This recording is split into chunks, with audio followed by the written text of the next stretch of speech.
Hey guys what is up. तो यार आज हम लोग बात कर रहे होंगे प्रायोरिटी क्यूज़ के बारे में, है ना।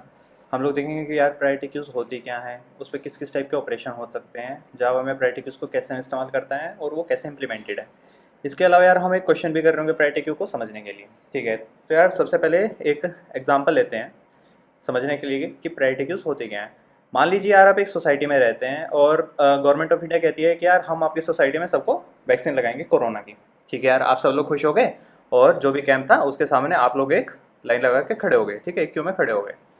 तो आप मान लीजिए यार यहाँ पे इस तरीके से खड़े हो गए अब क्यू में। ठीक है, अब यार जो ऑफिसर वैक्सीन लगाने आए थे वो बोलेगा कि यार ऐसे काम नहीं चलेगा, हम लोग पहले 60 से अबव वालों को वैक्सीन लगाएंगे। ठीक है, उन्होंने बोला कि यार पहले हम वैक्सीन उनको लगाएंगे जिसकी 60 से अबव एज है। तो यार वो बंदा कर क्या रहा है समझने की कोशिश करते हैं। वो बेसिकली जो एलिमेंट्स हमारी क्यू में लगे हुए हैं उसमें वो कुछ एलिमेंट्स की प्रायोरिटी को बढ़ा रहा है ना यार, कि हम इन एलिमेंट्स को ज़्यादा प्रायोरिटी देंगे, पहले प्रेफरेंस इनको देंगे। बात सही है। तो मान लीजिए यार 60 से अब बंदे कहीं कहीं पे लगे हुए थे क्यू में। ठीक है, तो अब इररिस्पेक्टिव ऑफ कि वो क्यू में किस ऑर्डर में आए थे, सबसे पहले जो काम हो रहा होगा, जो पहले एलिमेंट्स निकल रहे होंगे वो ये हाई प्रायोरिटी वाले निकल रहे होंगे, है ना यार। और किस ऑर्डर में निकल रहे होंगे यार ये, अब यहाँ पे ऑर्डर फॉलो होगा। बात सही है, जिस ऑर्डर में अब ये क्यूज़ में लगे हुए थे ये उसी ऑर्डर में बाहर निकल रहे होंगे। तो सबसे पहली बात, जब प्रायोरिटी क्यू से एलिमेंट रिमूव करने की बात आती है तो सबसे पहले हम प्रायोरिटी देखते हैं कि यार किसकी प्रायोरिटी ज़्यादा है। बात सही है, अगर प्रायोरिटी सेम है तो हम ऑर्डर देखेंगे कि यार हमारी क्यू में पहले कौन लगा था, हम पहले उसको निकालेंगे। ठीक है, तो आई होप थोड़ी थोड़ी फीलिंग आ रही होगी कि यार प्रायोरिटी क्यूज़ काम करती क्या है। अब बात करते हैं प्रोग्रामिंग की। ठीक है, तो प्रोग्रामिंग में इमेजिन करने की कोशिश करते हैं यार प्रायोरिटी क्यू का स्ट्रक्चर किस टाइप से रह रहा होगा। तो फॉर एग्जांपल यार ये हमारी एक क्यू थी। ठीक है, थोड़ी सी बड़ी क्यू बना रहे हैं अब की बार। और क्यू में क्या करते हैं यार, हम एलिमेंट्स ऐड करते हैं और एलिमेंट्स रिमूव करते हैं। बात सही है, यही होता है। तो प्रायोरिटी क्यू का स्ट्रक्चर इमेजिन करने के लिए कुछ कुछ इस टाइप से बना लेते हैं। ठीक है, ये क्या है यार, ये डिफरेंट रोज क्या बना दी मैंने, ये बेसिकली हर एक रो एक प्रायोरिटी को रिप्रेजेंट कर रही है और जैसे जैसे हम नीचे जा रहे हैं प्रायोरिटी डिक्रीज हो रही है। बात सही है, यानी कि इस वाली रो की प्रायोरिटी ज़्यादा है, फिर उससे कम इसकी है, फिर उससे कम इसकी है और सबसे कम इस वाली रो की प्रायोरिटी है। ठीक है, तो अब बात करते हैं यार एलिमेंट्स ऐड कैसे हो रहे होंगे। तो जैसे ही कोई भी एलिमेंट ऐड होता है वो एलिमेंट देखेगा कि यार मुझे किस रो में जाके लगना है या फिर किस क्यू में लगना है ना। मान लीजिए एक एलिमेंट आया, ये एक एलिमेंट आया, अब इसको क्यू में लगना है तो वो अपनी प्रायोरिटी के बेसिस पे लगेगा, उसकी प्रायोरिटी जो होगी वो उस क्यू में जाके खड़ा हो जाएगा। बात सही है। और कोई एलिमेंट आता है वो अपनी प्रायोरिटी में जाके खड़ा होता जा रहा है और इस तरीके से हम क्यू में लग रहे हैं। जैसे जैसे एलिमेंट आते जा रहे हैं वो अपनी प्रायोरिटी वाली लाइन में जाके ऑर्डर में लगते जा रहे हैं। ठीक है यार, हमें समझ में आ रहा है बंदे ऐड कैसे हो रहे होंगे। अब बात आती है रिमूवल की। तो जब रिमूव करने की बात आएगी, जैसे ही एलिमेंट निकालने की बात करेंगे तो सबसे पहले यार हम हाईएस्ट प्रायोरिटी को प्रेफरेंस देंगे कि यार जब तक ये प्रायोरिटी वाली लाइन ख़त्म नहीं हो जाती, जब तक इसमें एक भी बंदे बचा हुआ है तब तक हम नीचे वाली प्रायोरिटीज़ पे काम करेंगे ही नहीं। बात सही है। तो रिमूवल का हमें समझ में आ रहा है यार, जैसे ही हम एलिमेंट्स रिमूव कर होंगे तो जो सबसे ज़्यादा हाई प्रायोरिटी वाले हैं पहले हम उनको प्रोसेस कर रहे होंगे। बात सही है, जिनकी प्रायोरिटी सबसे ज़्यादा है सबसे पहले क्यू से वो लोग बाहर निकलेंगे। मान लीजिए यार पहली रो खाली हो चुकी है, पहली रो में कोई एलिमेंट नहीं बचा, तब हम जाके नेक्स्ट प्रायोरिटी वाले एलिमेंट्स को उठाएंगे। बात सही है। और उस रो की बात करें जिसमें एलिमेंट्स हैं जिनकी प्रायोरिटी सेम है तो वो ऑर्डर से बाहर निकल रहे होंगे यार। जैसे ये एक एलिमेंट था, ये इस प्रायोरिटी पे पहुंच गए थे हम, तो सबसे पहले ये वाला बाहर आएगा, देन इससे नेक्स्ट वाला एलिमेंट बाहर आएगा। ठीक है, थोड़ी थोड़ी समझ में आ रहा है कि प्रायोरिटी क्यू काम कैसे कर रही होगी। बट यार एग्जैक्टली ऐसे काम नहीं होता, है ना। अगर हम बात करें तो किसी भी लैंग्वेज में इस तरीके से प्रायोरिटी क्यू इम्प्लीमेंटेड नहीं होती। फॉर एग्जांपल अभी हम जावा की बात करते हैं, तो जावा में यार जो प्रायोरिटी क्यूज़ की इम्प्लीमेंटेशन है वो हीप के माध्यम से हुई है। हीप नाम का एक डेटा स्ट्रक्चर होता है यार, जो कि हम जल्दी पढ़ रहे होंगे हीप होता क्या है, किस टाइप का डेटा स्ट्रक्चर है वो, उसको हम देख रहे होंगे अभी। बट जो प्रायोरिटी क्यूज़ है जावा में यार वो हीप के थ्रू इम्प्लीमेंटेड है। कहने का तात्पर्य क्या है यार, जो प्रायोरिटी क्यू, ठीक है ये तो हो गया नाम की, इसका हमने नाम रख दिया प्रायोरिटी क्यू। एक्चुअली में ये इम्प्लीमेंटेड कैसे है वो हम हीप डेटा स्ट्रक्चर की मदद से कर रहे होंगे। बेसिकली एक ट्री लाइक डेटा स्ट्रक्चर होता है जिसमें ऐड और रिमूव लॉग एन में हो रहा होगा। तो सेम ही कॉम्प्लेक्सिटी हम प्रायोरिटी क्यू में ऐड और रिमूव की कर रहे होंगे। ठीक है, तो अब एक बच्चा बोलता है यार सर क्यों इतने पंगे में पैर टेक रहे हो, हीप क्यों यूज़ कर रहे हो, ये रख लो ना, ये स्ट्रक्चर भी तो अच्छा लग रहा है देखने में, ये कुछ 2D एरे टाइप का स्ट्रक्चर लग रहा है ना। तो बिल्कुल सही ये बात है यार, हम 2D एरेज के थ्रू भी प्रायोरिटी क्यूज को इम्प्लीमेंट कर सकते हैं, है ना। ऐसा नहीं है कि सिर्फ हीप के थ्रू ही प्रायोरिटी क्यूज इम्प्लीमेंट होती है, there can be different data structures to implement priority queue. तो अब बात करते हैं यार, मान लो हम टू डी एरे ले रहे हैं, है ना। मान लो यार एक 2D एरे ले लिया हमने, ये डिफरेंट रोज थी, हर एक रो एक प्रायोरिटी डिफाइन कर रही है। तो टाइम कॉम्प्लेक्सिटी की बात कर रहे हैं यार, कितना समय लग रहा होगा। मान लीजिए हमें कोई एलिमेंट ऐड करना अपने क्यू में, तो इन शॉर्ट मैं ये बोल सकता हूँ यार, मुझे हर एक प्रायोरिटी पे जाके चेक करना होगा कि यार मेरे बंदे की प्रायोरिटी कहाँ पे है। बात सही है। और मान लो यार हर एक एलिमेंट डिफरेंट प्रायोरिटी का आ रहा है ना, हर एक एलिमेंट डिफरेंट प्रायोरिटी का आ रहा है, तो मैं ये कह सकता हूँ यार ऐड में मुझे ऑफ एन समय लग रहा होगा कि मैं हर एक एलिमेंट से चेक कर रहा हूँ कि यार मेरा वाला जो नया एलिमेंट है वो किसकी प्रायोरिटी से मैच कर रहा है, और फिर हम उसके बेसिस पे उसको क्यों में ऐड कर रहे होंगे। तो यार यहाँ पे हम ऐड के समय में ऑफ एन समय दे रहे होंगे, जो कि काफ़ी बुरा है किसी भी डेटा स्ट्रक्चर को में एलिमेंट ऐड करने के लिए। जो नॉर्मल क्यू होती थी यार, उसमें ऐड का क्या लगता था। मान लीजिए एक सिंपल क्यू की बात करें, इसमें मेरे को एलिमेंट ऐड करना था तो मैं डायरेक्ट रियर में जाके ऐड कर रहा था ना। मान लो यार यहाँ पे इस टाइप का 1 2 3 था, मुझे 4 ऐड करना था तो मैं डायरेक्ट रियर में जाके ऐड कर रहा था, तो यानी कि यहाँ पे ऐड ऑफ 1 में हो रहा था। और अगर हम एक 2D एरे की बात करते हैं टू इम्प्लीमेंट प्रायोरिटी क्यू, तो यहाँ पे हम ऑफ एन समय ले रहे हैं, विच इज़ वेरी बैड। तो इसलिए यार हम लॉग एन के रास्ते पे जा रहे हैं और हम हीप्स का इस्तेमाल कर रहे हैं टू इम्प्लीमेंट प्रायोरिटी क्यू। ठीक है, हीप्स बोल लो या प्रायोरिटी क्यू बोल लो। हम ऐसे एलिमेंट्स को ऐड और रिमूव कर रहे होंगे। तो ऑपरेशन कौन कौन से रहते हैं यार, हम ऑपरेशन देख रहे होंगे ऐड को, हम ऑपरेशन देख रहे होंगे पीक को कि यार फ्रंट में कौन है, एक ही बात है। और हम ऑपरेशन देख रहे होंगे यार रिमूव वाला, कि हमें एलिमेंट रिमूव करना है तो क्या कर रहे होंगे। तीनों की कॉम्प्लेक्सिटीज़ की बात कर रहे हैं यार। बेसिकली ये जो कॉम्प्लेक्सिटीज़ है वो एक हीप की कॉम्प्लेक्सिटीज़ है। क्यों? क्योंकि बैक एंड में हमारे हीप में है। तो प्रायोरिटी क्यू में या फिर ये बोले हीप में एलिमेंट ऐड करने की कॉम्प्लेक्सिटी रहती है यार लॉग ऑफ एन। हमें कोई नया एलिमेंट ऐड करना है जहाँ पे हमारे पास ऑलरेडी एन एलिमेंट्स हैं, तो हम log ऑफ एन समय में उसको ऐड कर पा रहे होंगे। पीक चेक करना हो कि यार हमारे फ्रंट में कौन है, तो ये ऑफ 1 में हो जाएगा। बात सही है, हमें देखना है कि हमारे क्यू में फ्रंट में कौन है, तो ऑफ 1 में हम काम कर पा रहे होंगे। रिमूव की फिर से यार कॉम्प्लेक्सिटी log ऑफ एन जा रही होगी यहाँ पे प्रायोरिटी क्यू में। ठीक है, हमें चीज़ें समझ में आ रही है कि यार प्रायोरिटी क्यू काम कैसे करती हैं, उसमें एलिमेंट्स को ऐड करने का या रिमूव करने का क्या फंडा रहता है। हम डिटेल में बात करेंगे यार हीप्स की कुछ समय बाद, कि हीप में एग्जैक्टली ये लोग आया कहाँ से, ऐड कर कैसे रहे हैं, रिमूव कर कैसे रहे हैं। बट फिलहाल वो हमारा सेंटर ऑफ फोकस नहीं है, फिलहाल हम प्रायोरिटी क्यूज पे फोकस कर रहे हैं। ठीक है, तो यार ठीक है, हमें चीज़ें समझ में आ रही है प्रायोरिटी क्यू के बारे में। अब हम बात करते हैं कि यार जावा में प्रायोरिटी क्यूज कैसे इम्प्लीमेंटेड है। ठीक है, सबसे पहले ये देखते हैं यार, ओरेकल की डॉक्यूमेंटेशन है यहाँ पे। सब दिख रहा है हमें, जो प्रायोरिटी क्यू है वो बेसिकली एक क्लास है ना। इसमें अच्छी बात यह है कि अब हम इस प्रायोरिटी क्यू के डायरेक्ट ऑब्जेक्ट्स बना सकते हैं, है ना। हमें पंगा नहीं होगा।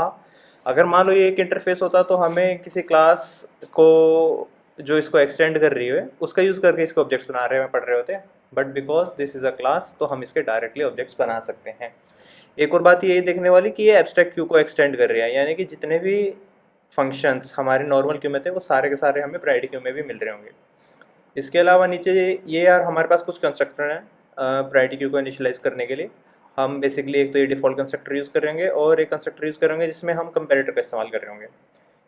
और ये कुछ फंक्शंस है नीचे, इसको देखना चाहिए तो देख लो, बट काम की चीज़ें यही थी। तो ठीक है यार, स्टार्ट करते हैं। एक प्रायोरिटी क्यू का ऑब्जेक्ट बना लेते हैं।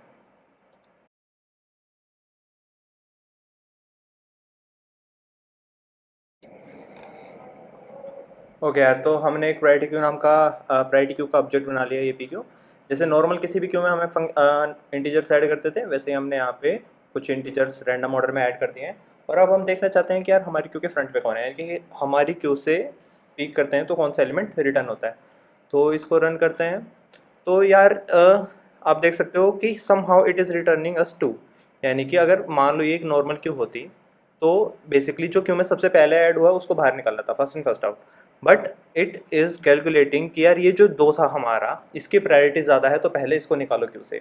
तो अब ये समझने की कोशिश करते हैं ये कैसे पता कर पा रहा है यार किस एलिमेंट की प्रायोरिटी कितनी है। ठीक है, तो हम बात कर रहे हैं यार प्रायोरिटी क्यू जावा में। ठीक है, प्रायोरिटी क्यू की बात कर रहे हैं यहाँ पे हम। तो सबसे पहली चीज़ प्री रिक्विजिट कह सकते हैं इसे प्रायोरिटी क्यू को यूज़ करने की, जो एलिमेंट्स हम ऐड कर रहे हैं यार, जिन भी एलिमेंट्स को हम अपने प्रायोरिटी क्यू में ऐड कर रहे हैं, they should be comparable. Comparable का मतलब क्या है, हम उनको कंपेयर कर सकें आपस में। फॉर एग्जांपल यार मैं 1 और 2 को कंपेयर कर सकता हूँ, राइट, कि यार 2 बड़ा है या 1 छोटा है, मैं ऐसा बोल सकता हूँ, है ना। यानी कि 1 एंड 2 आर कंपेरेबल। लेकिन मान लो यार मैं एक स्टूडेंट क्लास बनाता हूँ, ये स्टूडेंट ए है, ये एक स्टूडेंट बी है, ठीक है, तो ये डायरेक्टली कंपेरेबल नहीं है ना। हम इनको कंपेरेबल बना सकते हैं कि बेसिस ऑन उनकी यार रोल नंबर वाइज पता कर सकते हैं कि कौन छोटा है कौन बड़ा है, या फिर height wise, wait wise, marks wise, किसी भी बेसिस पे हम बता सकते हैं कि कैसे हम कंपेयर करें दो स्टूडेंट्स को। बट बाय डिफ़ॉल्ट दो स्टूडेंट आपस में कंपेरेबल नहीं हैं, ठीक है। सेम 1 है और मान लो आपके पास ए है, ये दोनों चीज़ें भी कंपेरेबल नहीं है। आप कैसे कंपेयर करोगे कि 1 छोटा है या बड़ा है किसी ए से, ठीक है। तो सबसे पहली प्रीरिक्विजिट प्रायोरिटी को यूज़ करने की कि एलिमेंट शुड बी कंपेरेबल। उसके बाद बात करते हैं यार कि ठीक है हम कंपेरेबल बना देंगे एलिमेंट्स को, नेक्स्ट क्या करें। ओके, तो नेक्स्ट चीज़ जो होती है यार वो ये कि जो डिफ़ॉल्ट कंपेरेटर्स हैं वो क्या होते हैं, है ना। कंपेरेटर्स पे बाद में आएंगे। सबसे पहले तो डिफ़ॉल्ट ऑर्डरिंग क्या रहेगी। जैसे कि अभी अभी जो हमने एग्जांपल देखा, हमने ये कुछ एलिमेंट्स ऐड किए हुए थे 10 to 31 एंड 14, ठीक है। 10 to 31 एंड 14 ये हमने कुछ एलिमेंट्स ऐड किए हुए थे। प्रायोरिटी क्यू के हिसाब से यार इस वाले एलिमेंट की प्रायोरिटी सबसे ज़्यादा है। कैसे पता चला उसे, तो यार जो डिफ़ॉल्ट प्रायोरिटी का बेसिस होता है वो होता है नेचुरल ऑर्डर, यानी कि जिस ऑर्डर में चीज़ें हैं उसी के बेसिस पे उनकी प्रायोरिटी डिफाइंड है। कहने का तात्पर्य क्या है यार, 1 पहले आता है 2 से, तो प्रायोरिटी क्यू के हिसाब से 1 की प्रायोरिटी ज़्यादा रहेगी 2 से, है ना। तो इस तरीके से बोल सकते हैं यार कि जो एलिमेंट्स स्मॉल होते हैं, जो चीज़ें छोटी होती हैं, उनकी प्रायोरिटी ज़्यादा होती है, ठीक है। सेम एग्जांपल, मान लो हमारे पास एक एलिमेंट है ए और एक है बी, तो जो ये ए है इसकी प्रायोरिटी ज़्यादा है कंपेयर टू दिस बी, है ना। सेम स्ट्रिंग की बात करें तो मान लो आपके पास ए बी सी है और एक है ए बी डी, तो ये जो ए बी सी है इसकी प्रायोरिटी ज़्यादा है। क्यों? क्योंकि हम बेसिकली क्रोनोलॉजिकल ऑर्डर में देख रहे हैं। सबसे पहले हम ए कंपेयर कर रहे हैं, देन बी, देन सी, ठीक है। तो ए बी सी की प्रायोरिटी ज़्यादा है ए बी डी के कंपेरिजन में, ठीक है। यहाँ तक की चीज़ें हमें समझ में आ रही हैं कि कैसे हम एलिमेंट्स को कंपेयर कर सकते हैं, कैसे पता कर सकते हैं यार किसकी प्रायोरिटी ज़्यादा है। ओके, अब एक एग्जांपल देखते हैं। हमने ये एलिमेंट्स रन ऐड किया था अपनी प्रायोरिटी क्यू में। अब हमें समझ में आ रहा था कि यार पिक करने पे हमें 2 क्यू मिल रहा है। अब मान लो मैं पी क्यू से एक एलिमेंट रिमूव कर देता हूँ, है ना। मैंने अपनी पी क्यू से एक एलिमेंट रिमूव कर दिया। अब मैं फिर से देखना चाहता हूँ कि यार मेरी प्रायोरिटी क्यू में नेक्स्ट कौन है बैठा हुआ है फ्रंट में। तो अब तुम देख सकते हो यार पहले 2 था, देन जो आउटपुट आ रहा है वो 10 आ रहा है कि यार 2 अगर हमारी क्यू से निकल गया तो प्रायोरिटी क्यू में सबसे छोटा बंदा जो है वो 10 है, तो उसकी प्रायोरिटी सबसे ज़्यादा है। सेम आप कैरेक्टर्स के साथ भी चेक कर सकते हो या फिर स्ट्रिंग के साथ, तो वो भी सेम ही रिजल्ट दे रहे होंगे। जो भी चीज़ें छोटी होती है उनकी प्रायोरिटी ज़्यादा होती है। जो चीज़ मैं डिस्कस करना चाहता हूँ वो है एक कंपेरेटर, कि मान लो आपको नेचुरल ऑर्डरिंग का यूज़ नहीं करना, तो आप कैसे काम कर सकते हो, है ना। मैं इसी को चेंज करता हूँ पहले तो, ठीक है। मान लीजिए अभी जो ये एलिमेंट्स हैं ये इंक्रीजिंग ऑर्डर में निकल रहे हैं, कि सबसे पहले जो छोटा है वो सबसे पहले बाहर निकल रहा है। हमें कुछ ऐसा करना है कि सबसे बड़े वाले एलिमेंट्स की हमें प्रायोरिटी ज़्यादा बतानी है, तो कैसे कर सकते हैं। तो यार ये जो प्रायोरिटी क्यू है इसकी अगर तुम इम्प्लीमेंटेशन पे जाओगे तो आपको दिख जाएगा यार, ये डिफ़ॉल्ट कंस्ट्रक्टर था। एक कंस्ट्रक्टर यार हमारे पास होता है ये वाला, जिसमें हम एक कंपेरेटर पास कर सकते हैं। कंपेरेटर बेसिकली क्या होता है, कंपेरेटर पे अगर हम जाएं तो कंपेरेटर देखो यार एक इंटरफेस है, इस इंटरफेस में हमारे काम का फंक्शन एक है, ये कंपेयर। ये दो ऑब्जेक्ट्स को कंपेयर करा के बता सकता है कि यार उनमें से कौन बड़ा है कौन छोटा है, ठीक है। ये टी का मतलब है यहाँ पे जेनरिक ऑब्जेक्ट्स हैं। हम दो ऑब्जेक्ट्स को कंपेयर करके बता सकते हैं कि कौन सा एलिमेंट छोटा है और कौन सा बड़ा है। ये रिटर्न एक इंटीजर करता है। इंटीजर का मतलब क्या होता है यार, हम मतलब जो ये रिटर्न डॉक्यूमेंटेशन लिखा हुआ है यहाँ पे इसको देख के समझ सकते हैं कि अगर मान लो ये एक नेगेटिव नंबर रिटर्न कर रहा है तो जो फर्स्ट आर्ग्यूमेंट है is less than the second argument, ठीक है। कहने का तात्पर्य ये क्या है यार, ये अगर ये कंपेयर एक नेगेटिव नंबर दे रहा है तो पहला नंबर हमारा छोटा है, अगर 0 दे रहे तो दोनों बराबर है, और अगर ये पॉजिटिव रिटर्न कर रहा है कुछ नंबर तो हमारा जो पहला आर्ग्यूमेंट है वो बड़ा है, ठीक है। इस पे आएंगे अभी एग्जैक्टली कि ये कंपेयर कर क्या रहा है। सबसे पहले अपनी वाली क्यू पे जाते हैं और हमें इसको रिवर्स ऑर्डर में अरेंज करना था। तो प्रायोरिटी क्यू मतलब प्रायोरिटी क्यू में ही एक फंक्शन और रहता है यार, नीचे की तरफ अगर आप चाहोगे, कहाँ है, बेसिकली प्रायोरिटी क्यू में नहीं कंपेरेटर में मिलेगा आपको वो फंक्शन कि ये रहा रिवर्स्ड। कंपेरेटर में एक डिफ़ॉल्ट रिवर्स नाम का फंक्शन रहता है, वो क्या करता है, वो चीज़ों के नेचुरल ऑर्डर को रिवर्स करके दे देता है। तो कहने का तात्पर्य ये क्या है यार, जो नंबर्स हैं उनका नेचुरल ऑर्डर हमें पता है इंक्रीजिंग ऑर्डर में होता है, बट अगर हमें चाहिए कि वो डिक्रीजिंग ऑर्डर में आए तो we can directly use comparator dot reverse. एक second, comparator dot reverse order, ठीक है। डायरेक्टली हम रिवर्स ऑर्डर नाम का फंक्शन इस्तेमाल कर सकते हैं, तो इससे जो ये नेचुरल ऑर्डरिंग है नंबर्स की वो रिवर्स हो चुकी है। तो अब मैं अगर सेम फंक्शन को एग्जीक्यूट करूं तो सबसे पहले पिक करने पे यार हमें मिल रहा है 31 विच इज़ द लार्जेस्ट। हमने 31 को रिमूव कर दिया अपनी क्यू से, तो जेन अब हम पिक कर रहे हैं तो हमें मिल रहा है यार 14 जो कि नेक्स्ट हाईएस्ट नंबर है, ठीक है। तो अगर आपका यूज़ केस सिंपल है कि आपको बस चीज़ों को उल्टा करना है तो आप ये यूज़ कर सकते हो यार कंपेरेटर डॉट रिवर्स ऑर्डर। लेकिन अगर मान लो यार आपके पास ऑब्जेक्ट ही खतरनाक है, आपके पास इंटीजर नहीं कोई खतरनाक ऑब्जेक्ट्स हैं, तो फॉर एग्जांपल मैं ये व्हीकल क्लास ले रहा हूँ यार, यहाँ पे व्हीकल क्लास बना रखी है कि मैंने, इसमें 3 चीज़ें यार, प्राइस है, कलर है और नंबर ऑफ टायर्स है, और मेरे को अपनी प्रायोरिटी क्यू बनानी है एक व्हीकल्स के लिए, ठीक है। तो सबसे पहले तो प्रायोरिटी क्यू बना लेते हैं एक।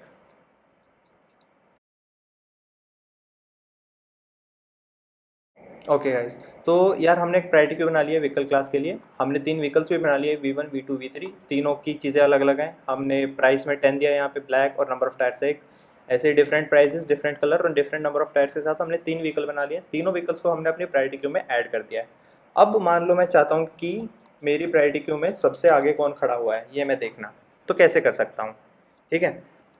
इसको देखते हैं कि यार हमारी प्रायोरिटी क्यू में सबसे आगे कौन खड़ा हुआ है, कैसे इस व्हीकल की प्रायोरिटी डिसाइड हो रही है कि यार ये वाला व्हीकल ज़्यादा प्रायोरिटी वाला है या फिर ये वाला व्हीकल ज़्यादा प्रायोरिटी का है। तो इसको हम टेस्ट कर रहे हैं अभी, तो इसको रन करते हैं और ये हमें कोई बहुत ही प्यारा एक्सेप्शन दे रहा है। ये कह रहा है कि यार व्हीकल जो क्लास है वो कंपेरेबल में कास्ट नहीं की जा सकती, यानी कि आपका जो व्हीकल क्लास है उसको मैं कंपेयर नहीं करा पा रहा हूँ। समझने की कोशिश करते हैं यार कह क्या रहा है ये, ठीक है। वो कह रहा है यार हमारे पास एक व्हीकल क्लास थी, ठीक है, ये रही हमारी एक व्हीकल क्लास। इसमें 3 चीज़ें हमारे पास प्राइस है, हमारे पास कलर है एंड हमारे पास नंबर ऑफ टायर्स है, ठीक है। ये मान लो यार एक ऑब्जेक्ट था ए, सेम ऑब्जेक्ट बना हुआ था व्हीकल क्लास का बी, है ना। अब हमें, हमारे पास फ़िलहाल इनके पास हमारे पास अभी इन दोनों को कंपेयर करने के लिए कुछ है नहीं कि कैसे हम कंपेयर कर सकते हैं इन दोनों ऑब्जेक्ट्स को, ठीक है। तो इसके लिए क्या होता है यार, हमें एक कंपेरेटर अपनी प्रायोरिटी क्यू को एक्सटर्नल से देना पड़ता है, यानी कि एक्सप्लिसिटली हम एक कंपेरेटर डिफाइन कर रहे होंगे और उसको हम अपनी प्रायोरिटी क्यू में पास कर रहे होंगे। वो डिफाइन कैसे करते हैं यार, ये जो आर्ग्यूमेंट है यानी कि कंस्ट्रक्टर था, यहाँ पे हम एक न्यू कंपेरेटर सेंड कर सकते हैं, ठीक है। कंपेरेटर किस टाइप का बनेगा, कंपेरेटर बनेगा व्हीकल टाइप का ही। क्यों, क्योंकि हमारी प्रायोरिटी क्यू भी व्हीकल टाइप की है, तो हमने एक व्हीकल टाइप का कंपेरेटर बना लिया। अब यार इस कंपेरेटर में हमारे पास एक काम का मेथड होता है जो कि है कंपेयर, ठीक है। अब हमारी गाड़ी पहुंच गई है यहाँ पे, हमारे पास अब प्रॉब्लम क्या है, हमारे पास एक व्हीकल है यार O1, एक व्हीकल है O2, हमें उन दोनों को कंपेयर करना है ना। हमें बताना है कि कैसे हम पता करेंगे कि यार O1 ज़्यादा छोटा है या फिर O2 ज़्यादा छोटा है ना। कंपेयर का यही मतलब होता है। तो अब हमें कंपेयर की सबसे पहले सॉरी, कंपेयर की डॉक्यूमेंटेशन में जाएं तो हमने पढ़ लिया था यार कि कंपेयर रिटर्न क्या कराता है। कंपेयर अगर एक पॉजिटिव इंटीजर रिटर्न करा रहा है तो उसका मतलब क्या है, देखो यार ये हमारा फंक्शन है कंपेयर, है ना, ये हमारा कंपेयर फंक्शन है। मान लो ये नेगेटिव रिटर्न कर रहा है कुछ, ठीक है, अननेगेटिव इंटीजर, तो इसका क्या मतलब है, हमारा जो फर्स्ट आर्ग्यूमेंट है वो छोटा था। नेगेटिव का मतलब है यार हमारा जो पहला बंदा था, फर्स्ट आर्ग्यूमेंट था, यानी कि ये जो O1 था ये हमारा छोटा है, यानी कि इस तरीके से लिख देते हैं O1 इज़ स्मॉल, ठीक है। अगर ये कंपेयर हमें पॉजिटिव दे रहा है तो इसका मतलब क्या है, O2 इज़ स्मॉल। या फिर इस तरीके को, इसको दूसरे तरीके से बोलें तो यानी कि O1 is larger than O2, इस तरीके से भी बोल सकते हैं। तो हमें समझ में आ रहा है यार, हम दो ऑब्जेक्ट्स को कंपेयर करा सकते हैं इस कंपेयर फंक्शन को ओवरराइड करके, और सेम काम हम यहाँ पे भी कर रहे हैं। हमारे पास अब एक ये कंपेयर फंक्शन आ गया है, हमें इसको डिफाइन करना है, और हम कैसे डिफाइन कर सकते हैं, ठीक है। तो थोड़ा सा ये मामला यहाँ पे रब कर देते हैं।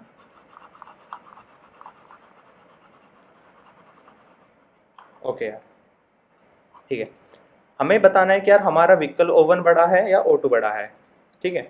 तो मैं क्या रिटर्न कर रहा हूँ इसको ध्यान से देखते हैं यार। मैं इनके प्राइस के बेसिस पे इनको कंपेयर करवाना चाहता हूँ। सबसे पहले तो मैं चाहता हूँ यार जिस व्हीकल का प्राइस कम है, जिस व्हीकल का प्राइस कम है वो छोटा व्हीकल है, जिस व्हीकल का प्राइस ज़्यादा है वो ज़्यादा बड़ा व्हीकल है। तो मैं ये रिटर्न करवाना चाहता हूँ। तो मैं इसको कैसे रिटर्न करूँगा, मैं करूँगा O1 dot price minus O2 dot price, O2 dot price, ठीक है। और ये हमें एरर दे रहा है क्यों, क्योंकि जो प्राइस है बेसिकली वो एक लॉन्ग है, तो इसको कास्ट कर देते हैं इंट में, ठीक है। हमने कंपेयर नाम का फंक्शन ओवरराइड कर दिया और मैं रिटर्न क्या कर रहा हूँ, मैं O1 dot price minus O2 dot price कर रहा हूँ। इसका मतलब क्या है यार, मान लो मेरे O1 का प्राइस जो था वो 100 है, ठीक है। मेरा एक O1 है, उसका प्राइस 100 है, O1 का प्राइस मेरा 100 था, O2 का प्राइस है मेरा 10, ठीक है।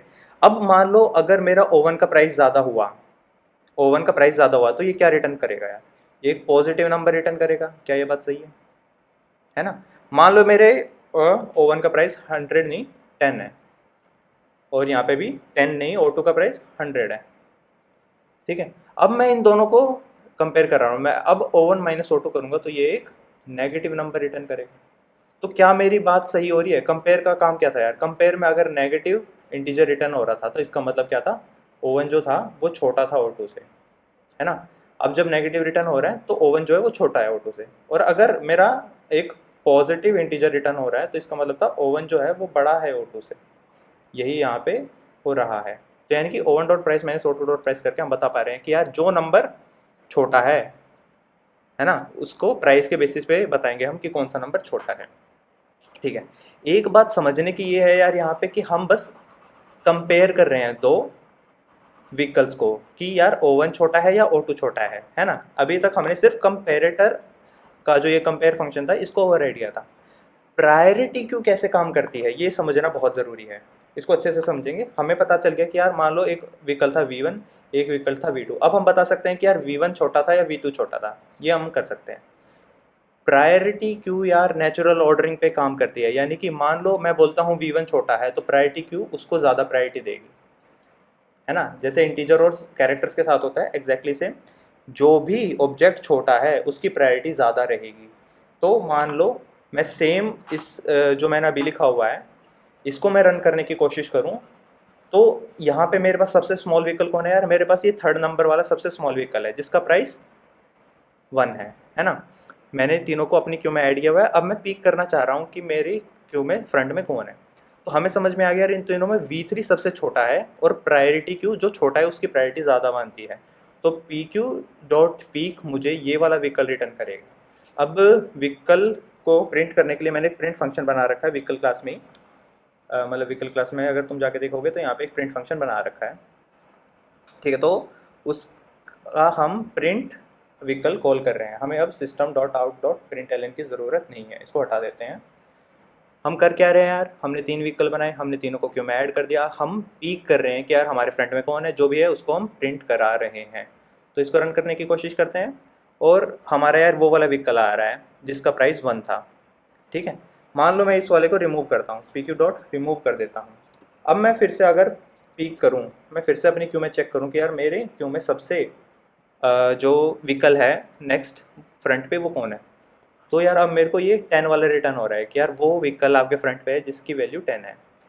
आई होप आपको समझ में आ रहा होगा कि हो क्या रहा है। सबसे पहले बात करते हैं यार, हमने कंपेयर को ओवरराइड किया है, यानी कि अब हम दो व्हीकल्स को कंपेयर करा पा रहे हैं कि यार कौन सा व्हीकल छोटा है कौन सा व्हीकल बड़ा है। बात सही है। अब प्रायोरिटी क्यों कैसे काम करती है, वो छोटे वाले व्हीकल्स को ज़्यादा प्रायोरिटी दे रही होगी, है ना। तो सबसे पहले V3 निकला। अब मान लो यार आपको इस तरीके का इम्प्लीमेंट करना है कंपेरेटर कि आपको यार जो सबसे बड़ा वाला व्हीकल है यानी कि सबसे जिसका ज़्यादा प्राइस है वो सबसे पहले बाहर निकलना चाहिए। बात सही है। तो कैसे करना है, तो बहुत ही सिंपल है। हमने अभी O1 dot price minus O2 dot price किया है ना, इसको उल्टा कर दो, इसको उल्टा कर दो, इसको O2 माइनस O1 कर दो, तो बेसिकली सारी चीज़ें उल्टी हो जाएंगी। अब हमारे कंपेरेटर के हिसाब से जिस व्हीकल का प्राइस कम है वो बड़ा हो गया, है ना। और प्रायोरिटी क्यों जो छोटा होता है उसकी ज़्यादा प्रायोरिटी मानती है। तो अब हमारे प्रायोरिटी क्यू के लिए V2 की सबसे ज़्यादा प्रायोरिटी हो जाएगी। तो अब अगर मैं इसको रन करके देखूं तो पीक करने पे जब फर्स्ट टाइम हमने पिक किया तो अब हमें वो 100 वाला व्हीकल दे रहा है कि यार वो वाला व्हीकल की सबसे ज़्यादा प्रायोरिटी है जिसका प्राइस ज़्यादा है। ठीक है, ये थोड़ा सा कंफ्यूजिंग लग सकता है यार, थोड़ा सा कंफ्यूजिंग हो सकता है कि प्राइस और व्हीकल मतलब प्रायोरिटी कैसे डिफाइन हो रही है, बट बिल्कुल सरल शब्दों में बोले तो यार जिस भी ऑब्जेक्ट को तुम छोटा बता रहे हो उसकी प्रायोरिटी ज़्यादा होगी, ये रूल ऑफ थंब है। जिसकी वैल्यू छोटी उसकी प्रायोरिटी ज़्यादा। और वैल्यू कैसे बताते हैं कि यार कौन सा व्हीकल छोटा है, वो हम यहाँ पे डिफाइन करते हैं। ठीक है, तो हमें समझ में आ रहा है कि प्रायोरिटी क्यू को कैसे यूज़ करते हैं। हमने डिफ़ॉल्ट कंस्ट्रक्टर को यूज़ करके देख लिया, हमने एक कंपेरेटर बना के भी देख लिया, इसके अलावा हमने comparator dot reverse order function भी देख लिया था कि क्या होता है। तो ठीक है यार, प्रायोरिटी क्यू हमें मोटा मोटा समझ में आ रही है होती क्या है। अभी क्वेश्चन ट्राई करते हैं यार प्रायोरिटी क्यू पे, एक क्वेश्चन कर लेते हैं प्रायोरिटी क्यू का ताकि चीज़ें और क्लियर हो जाए। ओके, उस क्वेश्चन का नाम था यार एन रोप्स। ठीक है, कट एन रोप्स। इस क्वेश्चन को रन करने की कोशिश करते हैं। ओके ठीक है, सबसे पहले तो पढ़ते हैं यार क्वेश्चन कहना क्या चाहता है हमसे। क्वेश्चन को समझते हैं सबसे पहले कि क्वेश्चन कहना क्या चाहता है। देखो क्वेश्चन कह रहा है कि आपको यार एक एरे गिवन है ना। आपको मान लो इस टाइप से कुछ एरे गिवन है 4 5 2 3, इस टाइप से एक एरे गिवन है।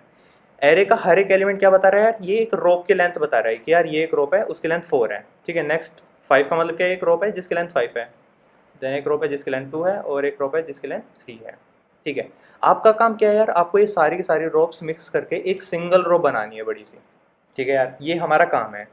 अब क्वेश्चन कहता क्या है, क्वेश्चन कहता है यार कि जब भी तुम दो रोप्स को मिक्स कर रहे होगे, मान लो यार इन दोनों रोप्स को मिक्स करके तुम्हें एक सिंगल रो बनानी है बड़ी, तो जो आपकी कॉस्ट लगेगी, तो हमें कुछ कॉस्ट लगेगी, वो कॉस्ट कितनी होगी, वो बेसिकली होगी सम ऑफ लेंथ, यानी कि जिस लेंथ की रोप्स हमने ऐड की है उनका जो सम है उतनी कॉस्ट हमें देनी पड़ेगी इन रोप्स को ऐड करने के लिए। तो क्वेश्चन कह रहा है यार कि फाइंड मिनिमम कॉस्ट, कि हम मिनिमम कॉस्ट में कैसे सारी रोप्स को ऐड कर सकते हैं। ठीक है, और वो कॉस्ट कितनी है, ये हमारा क्वेश्चन है। ठीक है, इसी एग्जांपल को ड्राई रन करते हैं यार 4 5 2 3 वाले को। ठीक है, हमारे पास रोप्स थी 4 5 2 3 साइज़ की। तो हमारे पास ऑप्शन क्या क्या है, मान लो मैं सबसे पहले ये दो रोप्स को मिक्स कर रहा हूँ। ठीक है, एक मैं ब्लॉक बना लेता हूँ कॉस्ट का कि मेरी कॉस्ट कितनी हो गई अब तक। एक मेरे पास रोप्स की जो एरे है, फिलहाल मेरे पास रोप्स की एरे ये थी। ठीक है, जब मैंने 4 और 5 साइज़ की रोप को ऐड किया तो मेरे पास एक नई रोप आ गई जिसकी लेंथ थी 2। तो यानी कि जो मेरी रोप्स की एरे है वो ये बची। बात सही है। और इसके अलावा हमारे पास जो कॉस्ट में ऐड हुआ वो एक +9 हो गया। +9 क्यों हो गया, क्योंकि मेरे को उतनी कॉस्ट देनी पड़ेगी जितनी इन दोनों रोप्स की लेंथ का सम है। बात सही है। ठीक है यार, यहाँ पे पहुँच गए हम। अब बात करते हैं यार, मान लो मैंने फिर से स्टार्टिंग के दो पकड़े और मैं इन दोनों को ऐड करना चाह रहा हूँ, मिक्स करना चाह रहा हूँ। तो मेरी जो रोप्स वाली एरिया होगी वो ये होगी 11 और 3, प्लस मुझे कॉस्ट में कितना ऐड करना पड़ेगा यार, कॉस्ट में मुझे 11 ऐड करना पड़ेगा। क्यों, क्योंकि जो दो रोप्स मैं ऐड कर रहा हूँ उन दोनों के लेंथ का सम मुझे कॉस्ट में ऐड करना है। लास्ट में दोनों रोप्स को ऐड कर रहा हूँगा मैं, इन दोनों को 11 और 3 14 मेरा लेंथ की रोप बन रही होगी, मुझे कॉस्ट में 14 ऐड करना पड़ रहा होगा। ठीक है, तो जो टोटल कॉस्ट आई वो कुछ इस टाइप से आ गया यार, ये आ गई 34, है ना। क्या ये मिनिमम है, क्या इससे बेटर हम कर सकते थे। मान लो यार इसी को ड्राई रन कर रहे हैं, फिर से किसी पर्टिकुलर ऑर्डर में मिक्स करने की कोशिश करते हैं रोप्स को। मान लो मैं सबसे पहले ये 2 और 3 वाली मिक्स करता, तो जो एरे बन जाती वो बन जाती है मेरी 4 5 5, है ना। फिलहाल कॉस्ट क्या चल रही होगी, मेरी कॉस्ट नीचे लिख देता हूँ मैं, कॉस्ट चल रही होगी यार 5। ठीक है, अब मैं फिर से इस 4 और 5 को मिक्स कर रहा हूँ, एरे हो गई मेरी 9 और 5 की, कॉस्ट में ऐड हो गया 9। लास्ट में 4 और 5 को हमने ऐड किया, कॉस्ट में टोटल जो एरे है वो होगी 14 लेंथ की, हमने यहाँ पे भी 14 ऐड कर दिए। तो जो फाइनल कॉस्ट हुई यार वो कितनी होगी अब मेरी, वो बेसिकली 27 हो गई। बात सही है। तो यार ये 27 स्मॉलर है इस 34 से। तो हमें यही बताना है कि यार ये जो कॉस्ट है ये मिनिमम करनी है हमें इस तरीके से रोप्स ऐड करनी है। ठीक है, तो समझने की कोशिश करते हैं कैसे कर सकते हैं। ऑलरेडी आपको हिंट लग गया होगा कि यार देखो हमारे पास ये था ना 4 5 2 3, मिनिमम कॉस्ट तब आएगी यार जब हम हर एक मोमेंट पे जो टॉप 2 मिनिमम रोप्स हैं उनको ऐड करेंगे, है ना। यानी कि सबसे स्टार्टिंग में मुझे सबसे स्टार्टिंग में मुझे जो टॉप टू मिनिमम्स थे उनको ऐड करना पड़ रहा होगा, तो ही मैं मिनिमम कोस्ट ला पाऊंगा। एक बच्चा कहता है सर कैसे आया ये सपना, हमें कैसे पता चलेगा? टॉप टू मिनिमम क्यों ऐड कर रहे हो, टॉप टू मैक्सिमम क्यों नहीं ऐड कर रहे? करके देखते हैं। मान लो यार मैं इन दोनों को ऐड करके एक नई रो बनाता, तो मेरी नई रो बनती 9 लेंथ की। बात सही है। अब मैं इस 9 लेंथ की रो को चाहे किसी के साथ भी ऐड करूं, तो ये कोस्ट में मेरे 9 दोबारा ऐड हो रहा होगा ना। बात सही है। अब मान लो मैं ये 2 3 वाली मिक्स करता, 2 3 वाली मिक्स करता, तो मेरी जो नई एरे बनती वो इस टाइप से बनती। अब मैं इस वाली रोप को किसी और के साथ मिक्स कर रहा हूँ, तो ये बस 5 कोस्ट में बढ़ा आ रहा है। पहले जब हमने लार्ज वाली रोप्स को ऐड कर दिया था तो ये 9 बढ़ा आ रहा था। तो हमें ये समझ में आ रहा है कि यार हमें जो टॉप टू मिनिमम्स हैं उनको ऐड करेंगे हर एक मोमेंट पे, तो हमारी जो कॉस्ट आएगी वो मिनिमम आएगी। ठीक है। अब बात करते हैं यार टॉप टू मिनिमम निकालेंगे कैसे। मान लो यार ये आपकी एरे थी पूरी, है ना, ये आपकी पूरी एरे थी। इसमें टॉप टू मिनिमम निकालने में आपकी एन टाइम लग जाएगा, ऑफ एन टाइम लग रहा होगा आपको कोई भी एरे से मिनिमम निकालने के लिए। ठीक है। अब ये काम हम कितनी बार कर रहे होंगे यार? ये काम हम हर एक रोप के लिए कर रहे होंगे, हर एक बार जब भी ऐड कर रहे होंगे तब ये एन काम कर रहे होंगे। तो जो टोटल कॉम्प्लेक्सिटी है यार वो एन स्क्वायर चली जाएगी। अगर आप ब्रूट फोर्स अप्रोच यूज़ करो, हर मोमेंट पे जाके टॉप टू मिनिमम निकाल के लाओ, तो आपकी कॉम्प्लेक्सिटी एन स्क्वायर होगी। बात सही है। अब बात करते हैं, मान लो यार मैंने दिमाग लगाया और मेरे को प्रायोरिटी क्यू किसके बारे में पता था, मेरे को प्रायोरिटी क्यूज़ के बारे में पता है। मैंने एक प्रायोरिटी क्यू बना ली, इसके अंदर सारे एलिमेंट्स डाल दिए। ठीक है। अब मैं इससे मिनिमम पूछ रहा हूँ। ठीक है, तो ये मेरे को log n में ला के दे देगा। हमने देख लिया था यार कि प्रायोरिटी क्यू में जो रिमूव वाला काम है वो log n में होता है, ये हमने देख लिया था। एग्जैक्टली log n आता कहाँ से है उस पर भी जाएंगे जब हम ईप्स पढ़ रहे होंगे, बट अभी के लिए हमें पता है प्रायोरिटी क्यू में रिमूवल log n में होता है ना। तो प्रायोरिटी क्यू से हमें मिनिमम निकालने में log n समय लग रहा होगा, है ना। ये काम, अब log n वाला काम हम कितनी बार कर रहे होंगे यार? हम ये काम हम हर एक रोप के लिए कर रहे होंगे, तो जो टोटल टाइम कॉम्प्लेक्सिटी है वो n इंटू log n हो जाएगी। तो यानी कि जो टोटल टाइम कॉम्प्लेक्सिटी है वो हम n स्क्वायर से n log n पे ले आए, which is much better than n square. ठीक है। तो प्रायोरिटी क्यू यहाँ पे हेल्प कर रहा होगा हमें काफ़ी। अब बात करते हैं कि यार priority queue is not the only solution for this problem. बात सही है। हमारे पास और भी सॉल्यूशन थे इस प्रॉब्लम को सॉल्व करने के। ओके, तो और सॉल्यूशन क्या क्या हो सकते थे, है ना। एक पेज ऐड करते हैं। समहाउ ये पेज ख़त्म हो गया। ओके, पेज ऐड कर दिया। Okay, no problem. Somehow open board unexpectedly close हो गया, बट कोई बात नहीं, हम फिर से स्टार्ट करते हैं।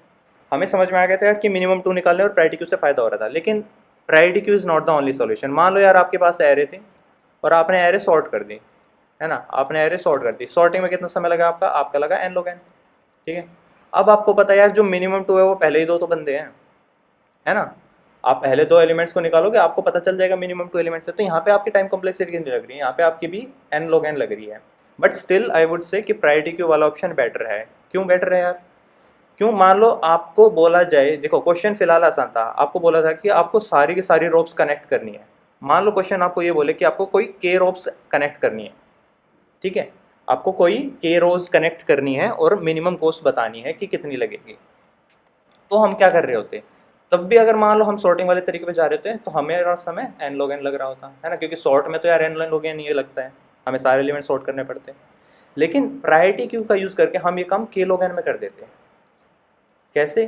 देखो, एक एलिमेंट को निकालने में हमारा log n समय लग रहा है ना, और हमें k एलिमेंट्स निकालने हैं, तो हम k टाइम्स काम कर रहे होंगे, तो हमारी जो कॉम्प्लेक्सिटी है वो k log n आती है, which is much better than n log n, है ना। तो प्रायोरिटी क्यू वाला ऑप्शन बेटर है सॉर्टिंग से। तो प्रायोरिटी क्यू की मदद से यार अब इम्प्लीमेंट करने की कोशिश करते हैं इस क्वेश्चन को कि कैसे हम इम्प्लीमेंट कर सकते हैं। ठीक है, तो यहाँ पे प्रायोरिटी क्यू बना लेते हैं।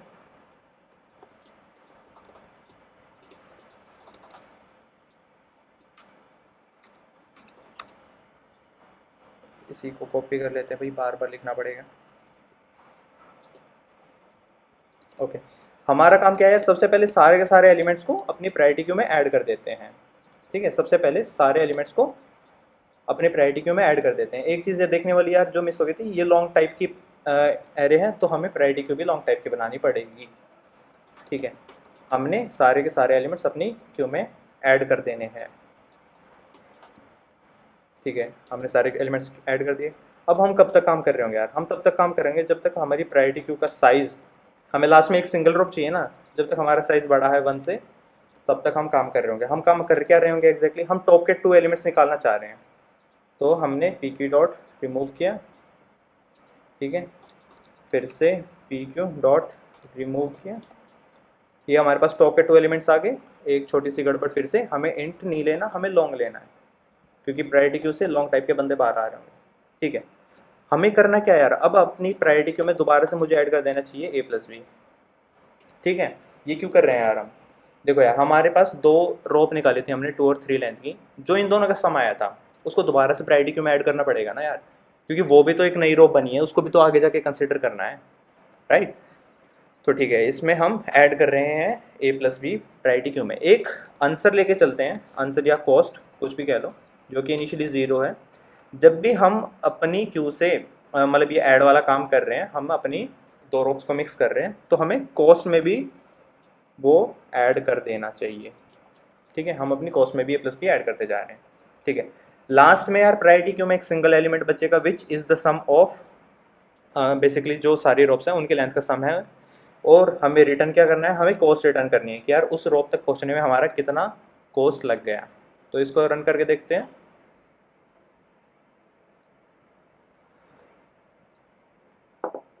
ठीक है यार, आउटपुट सही लग रहा है। इस इनपुट के लिए एक सेकेंड, ठीक है, आउटपुट 29 था, एक्सपेक्टेड भी हमारा भी। तो सबमिट करने की कोशिश करते हैं, ये कहाँ से आ जाएगा यार, इसको छोटा कैसे करते हैं, ठीक है। और ये कुछ बहुत ही ख़तरनाक तरीके से रॉन्ग आंसर आ रहा है हमारा। ये क्या कह रहा है कि कुछ है, बड़ी सी क्यू है, उसका आंसर ये आना चाहिए था, आपका आंसर नेगेटिव में आ रहा है। हमारा आंसर नेगेटिव में क्यों आ रहा है, ओके यार, हम कॉस्ट को इंटीजर लेके चल रहे हैं, कॉस्ट भी लॉन्ग टाइप की जाएगी, कॉस्ट भी हमें लॉन्ग टाइप की बनानी है। लॉन्ग लॉन्ग का सम बेसिकली वो क्या हो रहा होगा, जब हमने इंटीजर ले रखा है तो वो इंटीजर की रेंज से बाहर जा रहा होगा, इसलिए वो नेगेटिव पहुंच गया। तो लॉन्ग लिया है हमने कॉस्ट, इसको सबमिट करके देखते हैं।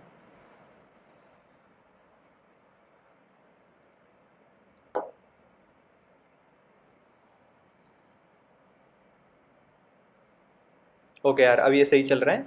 तो आई होप यार आपको ये क्वेश्चन समझ में आया होगा। हमने क्या किया है, हमने सारी रोप्स को प्रायोरिटी क्यू में ऐड किया है, हम हर एक मोमेंट पे 2 टॉप के बंदे निकाल रहे हैं।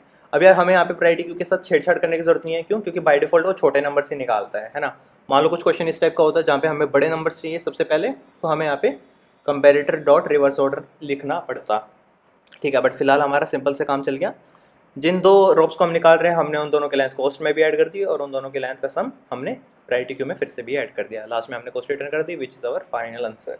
तो ठीक है यार, फिलहाल प्रायोरिटी क्यूज़ के लिए इतना ही। आपको आई होप आपको समझ में आया होगा प्रायोरिटी क्यूज़ होती क्या, उसको कैसे यूज़ कर सकते हैं। नेक्स्ट क्लास में हम बात करेंगे यार डबल एंडेड क्यूज़ की, डी क्यूज़ की, उस पर देख रहे होंगे कि क्या क्या ऑपरेशन हो सकते हैं, उसके क्वेश्चंस देख रहे होंगे। तो ठीक है, नेक्स्ट क्लास में मिलते हैं आपसे, तब तक के लिए tata bye bye, good night, अलविदा, खुदा हाफिज़, जय